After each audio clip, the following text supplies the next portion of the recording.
Shalom, selamat pagi. Renungan pagi Sabda Bina Umat, Selasa 24 Januari 2023. Firman Tuhan pagi ini terambil dari 1 Yohanes 3 ayat 11 sampai 15. Demikian firman Tuhan. Sebab inilah berita yang telah kamu dengar dari mulanya, yaitu bahwa kita harus saling mengasihi. Bukan seperti Kain yang berasal dari si jahat dan yang membunuh adiknya. Dan apakah sebabnya ia membunuhnya? Sebab segala perbuatan jahat dan perbuatan adiknya benar. Janganlah kamu heran, saudara-saudara, apabila dunia membenci kamu. Kita tahu bahwa kita sudah berpindah dari dalam maut ke dalam hidup, yaitu karena kita mengasihi saudara kita. Barang siapa tidak mengasihi, ia tetap di dalam maut. Setiap orang yang membenci saudaranya adalah seorang pembunuh manusia.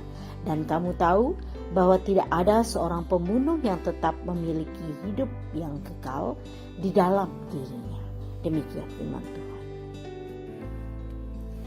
Renungan pagi ini bertema dampak amarah dan kebencian.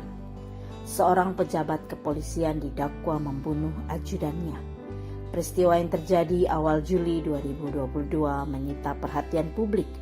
Korban tewas sebab menurut pelaku telah melakukan pelecehan seksual. Pihak keluarga korban keberatan dan meminta penjelasan yang sebenarnya atas kematian korban. Presiden Jokowi turun tangan dan meminta supaya kematian korban diungkap dengan sebenarnya dan tidak ada yang ditutup-tutupi.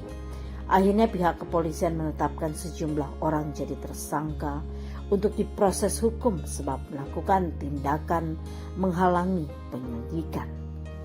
Kebencian disebut dengan jelas menjadi motivasi seseorang melakukan tindak pembunuhan. Membunuh berarti menghilangkan kehidupan yang adalah pemberian Allah. Kain disebut namanya sebagai contoh pembunuh yang dengan sadar membunuh adiknya sendiri. Perbuatan Kain jahat sebab sudah mengambil nyawa adiknya yang adalah milik Allah. Kain membunuh sebab dalam dirinya tidak ada lagi kasih Allah. Jadi orang yang membenci saudaranya disamakan sebagai pembunuh dan akhirnya tidak ada kehidupan yang sejati dan kekal padanya. Orang yang hidup dalam kebencian sama artinya hidupnya dikuasai kematian. Hidupnya yang tidak lagi dipimpin oleh kuasa Allah tetapi kuasa dosa. Mereka yang mengasihi saudaranya berarti kita sudah keluar dari kematian dan berpindah kepada hidup yang sejati. Perjalanan hidup hari ini bisa jadi syarat dengan tantangan.